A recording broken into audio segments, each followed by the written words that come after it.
Ja'far membacakan surat Maryam, yang artinya, dan ceritakanlah, kisah, Maryam di dalam Al-Quran, yaitu ketika ia menjauhkan diri dari keluarganya ke suatu tempat di sebelah timur, maka ia mengadakan tabir, yang melindunginya dari mereka.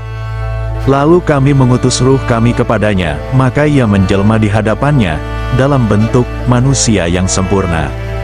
Maryam berkata, sesungguhnya aku berlindung kepada Rabb yang Maha Pemurah, jika kamu seorang yang bertakwa. Ia, Jibril, berkata, sesungguhnya aku ini hanyalah seorang utusan Rabb-mu, untuk memberimu seorang anak laki-laki yang suci. Maryam berkata, bagaimana akan ada bagiku seorang anak laki-laki, sedang tidak pernah seorang manusia pun menyentuhku dan aku bukan, pula, seorang pezina. Jibril berkata, demikianlah, Rabb-mu berfirman, hal itu adalah mudah bagiku. Dan agar dapat kami menjadikannya suatu tanda bagi manusia dan sebagai rahmat dari kami. Dan hal itu adalah suatu perkara yang sudah diputuskan. Maka Maryam mengandungnya, lalu ia menyisihkan diri dengan kandungannya itu ke tempat yang jauh. Maka rasa sakit akan melahirkan anak memaksa ia bersandar pada pangkal pohon kurma. Ia berkata, aduhai, alangkah baiknya aku mati sebelum ini, dan aku menjadi sesuatu yang tidak berarti, lagi dilupakan. Maka Jibril menyerunya dari tempat yang rendah, janganlah kamu bersedih hati, sesungguhnya Rabb-mu telah menjadikan anak sungai di bawahmu. Quran Surat Maryam ayat 16-24. Tampaklah, Najasyi menangis terharu mendengarnya. Demikian pula uskup-uskup yang hadir di situ hingga kitab-kitab mereka basah oleh tetesan air mata. Najasyi berkata kepada utusan Quraisy tersebut, apa yang mereka bacakan kepada kami dan apa yang dibawa oleh Isa alaihi salam berasal dari sumber yang sama. Demi Allah, aku tidak akan menyerahkan mereka sama sekali kepada kalian selama aku masih hidup. Kemudian dia bangkit dari singgasana dan pertemuan itu pun dibubarkan. Keluarlah Amr bin Ash dengan gusar. Ia berkata kepada kawannya, demi Allah, aku akan menghadap Najasyi lagi besok. Akan aku katakan sesuatu yang bisa membangkitkan amarahnya sampai ke dasar hatinya sehingga dia menghabisi mereka. Abdullah bin Abi Rabi'ah yang lebih lunak sikapnya berusaha mencegah. Janganlah engkau melakukannya, wahai Amru, bagaimanapun, mereka masih sanak famili kita meskipun berbeda paham dengan kita. Namun, Amru berkata, demi Allah, aku akan katakan bahwa mereka telah menyebutkan sesuatu yang buruk tentang Isa bin Maryam, mereka menyembunyikan sesuatu, mereka telah menuduh Isa, dan mengatakan bahwa Isa hanyalah seorang hamba. Sesuai yang direncanakan, esok harinya Amr bin Ash menghadap kepada Najasyi, dan berkata, Tuanku, kemarin mereka telah menguraikan sesuatu tetapi menyembunyikan banyak hal lainnya. Mereka juga mengatakan bahwa Isa adalah hamba. Kaum muslimin kembali dipanggil ke istana. Mereka ditanya, apa yang kalian katakan tentang Isa bin Maryam? Ja'far menjawab, kami mengatakan sebagaimana yang dikatakan oleh Nabi Shallallahu Alaihi Wasallam. Najasyi berkata, bagaimana kata-katanya? Ja'far menjawab, beliau berkata bahwa Isa adalah hamba dan utusan Allah. Dia merupakan kalimatullah yang diletakkan pada diri Maryam, seorang perawan suci. Najasyi berkata, demi Allah, tidak ada pendapat kalian yang salah tentang Isa alaihi salam seujung rambut pun. Terdengar bisikan-bisikan para uskup yang terkesan mengingkarinya. Najasyi memandang mereka dengan tajam lalu berkata tegas, aku tidak peduli dengan apa yang kalian bisikkan. Beliau berkata kepada Ja'far dan kawan-kawan, kalian boleh tinggal dengan aman di negeriku. Barang siapa berani mengganggu kalian, akan aku tindak dengan tegas. Aku tidak sudi disuap dengan segunung emas untuk mengganggu seorang pun di antara kalian. Beliau perintahkan kepada pengawalnya, kembalikan hadiah-hadiah dari Amr bin Ash dan kawannya itu. Aku tidak membutuhkannya. Allah tidak menerima suap dariku ketika aku dikembalikan ke negeriku.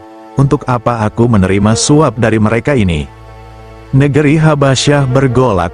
Para uskup yang tidak puas dengan keputusan itu menyebarkan isu bahwa Najasyi telah meninggalkan agamanya dan mengikuti agama baru. Mereka juga menghasut rakyat agar menggulingkan rajanya. Beberapa lama, rakyat Habasyah diguncang oleh dilema besar tersebut.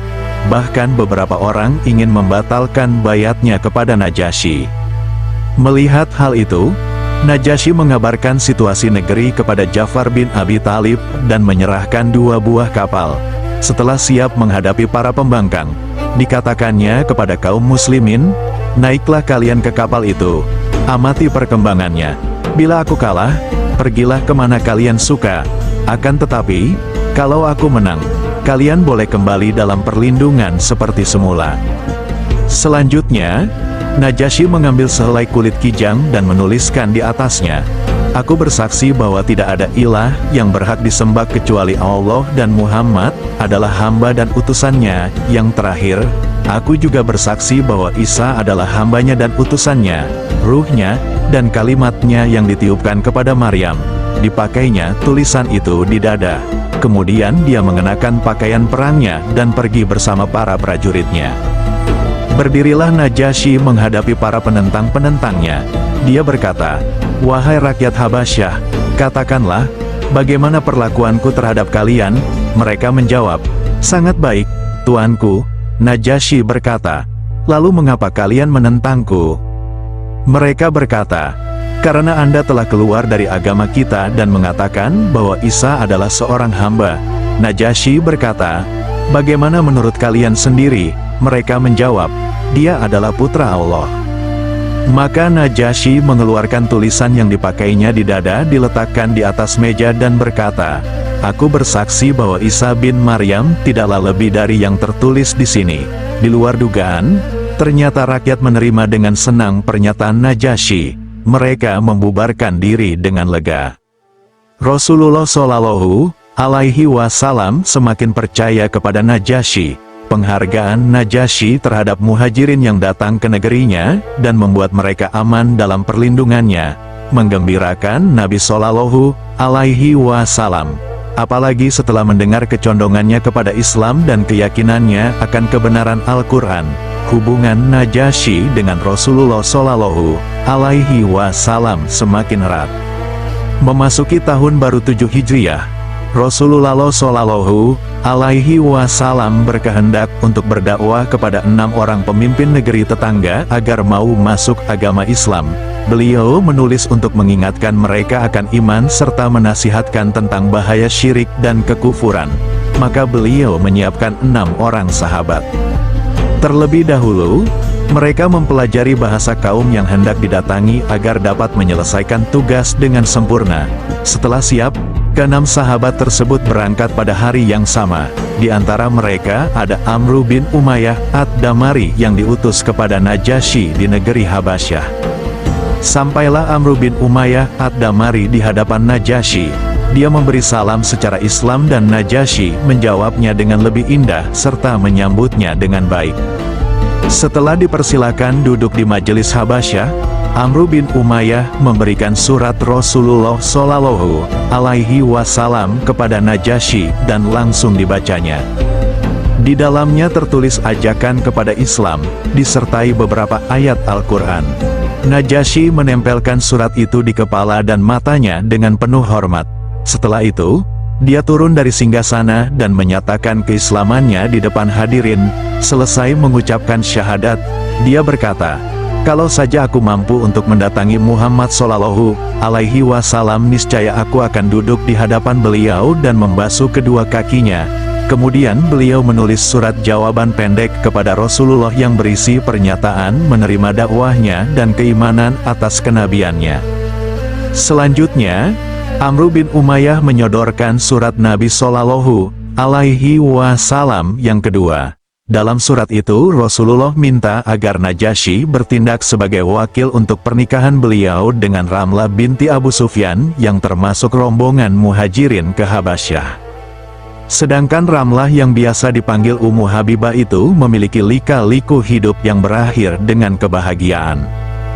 Di pagi yang amat cerah, saat terdengar suara ketukan di pintu rumah Ummu Habibah, ketika dibuka, Seorang wanita utusan Najasyi memberi salam dan berkata, "Tuanku Najasyi mengirimkan salamnya untuk Anda dan berpesan bahwa Muhammad Rasulullah Shallallahu Alaihi Wasallam telah meminang Anda." Baginda Najasyi ditunjuk sebagai wakil untuk akad nikah. Maka bila Anda menerima pinangan itu, bersiaplah segera menunjuk pihak yang menjadi wali Anda. Betapa tidak terukur kebahagiaan Ummu Habibah. Beliau berkata kepada utusan tersebut, "Semoga Anda mendapatkan kebahagiaan dari Allah. Semoga Anda mendapatkan kebahagiaan dari Allah." Kemudian Ummu Habibah berkata, "Aku menunjuk Khalid bin Said bin Aish sebagai waliku karena dialah kerabatku yang terdekat di negeri ini." Begitulah, hari itu, istana Najasyi tampak semarak. Seluruh sahabat yang ada di Habasyah hadir untuk menyaksikan pernikahan Ummu Habibah dengan Rasulullah Shallallahu Alaihi Wasallam. Setelah segalanya siap, Najasyi mengucapkan tahmid dan berkata, "Amma ba'du, saya penuhi permintaan Rasulullah Shallallahu Alaihi Wasallam untuk menikah dengan Ramlah binti Abu Sufyan. Saya berikan mahar sebagai wakil Rasulullah berupa 400 dinar emas berdasarkan sunatullah dan sunnah Rasulnya." Khalid bin Said bin Aish sebagai wali Ummu Habibah berkata, "Saya terima permintaan Rasulullah Shallallahu Alaihi Wasallam dan saya nikahkan Ramlah binti Abu Sufyan yang memberi saya perwakilan dengan Rasulullah. Semoga Allah Subhanahu wa Ta'ala memberkahi Rasul dan istrinya. Selamat untuk Ramlah atas anugerah yang agung tersebut." Kemudian, Najasyi mempersiapkan 2 buah kapal untuk mengantarkan Ummul Mukminin Ramlah binti Abi Sufyan dan putrinya, Habibah, beserta sisa-sisa kaum muslimin yang ada di Habasyah. Sejumlah rakyat Habasyah yang beriman kepada Allah dan Rasul-Nya turut bersama mereka. Mereka rindu untuk berjumpa langsung dengan Nabi Shallallahu Alaihi Wasallam dan sholat di belakang beliau. Rombongan tersebut dipimpin oleh Ja'far bin Abi Thalib. Najasyi juga memberikan hadiah-hadiah kepada Ummu Habibah berupa wewangian mahal milik istri-istrinya, juga beberapa bingkisan untuk Rasulullah. Di antaranya ada 3 batang tongkat Habasyah yang terbuat dari kayu-kayu pilihan. Di kemudian hari, 1 tongkat itu dipakai oleh beliau sendiri, dan yang lain dihadiahkan kepada Umar bin Khattab dan Ali bin Abi Thalib. Bilal selalu membawanya bila berjalan di muka Rasulullah Shallallahu Alaihi Wasallam. Tongkat tersebut juga biasa didirikan di hadapan Nabi sebagai sutra ketika ditegakkan sholat, yakni tatkala tempat-tempat yang tidak ada masjid atau bangunan lainnya atau di dalam perjalanan, dalam sholat-sholat Id dan sholat istisqa. Pada masa kekhalifahan Abu Bakar As-Siddiq, Bilal yang memegang tongkat itu. Lalu pada zaman Umar bin Khattab dan Utsman bin Affan, tongkat tersebut beralih ke tangan Sa'ad Al-Karazi. Begitu seterusnya, berganti setiap pergantian khalifah. Ada juga hadiah perhiasan-perhiasan, diantaranya ada cincin emas. Nabi Shallallahu Alaihi Wasallam menerimanya, tetapi tidak dipakai sendiri, melainkan diberikan kepada Umamah, cucu dari putri beliau, Zainab. "Pakailah ini, wahai cucuku." Tidak berselang lama sebelum Fatu Makkah, Najasyi wafat. Rasulullah Shallallahu Alaihi Wasallam memanggil para sahabat untuk melakukan sholat gaib. Padahal, Rasulullah Shallallahu Alaihi Wasallam belum pernah sholat gaib sebelum kematian Najasyi dan tidak pula setelahnya. Semoga Allah meridai Najasyi dan menjadikan surganya yang kekal sebagai tempat kembalinya.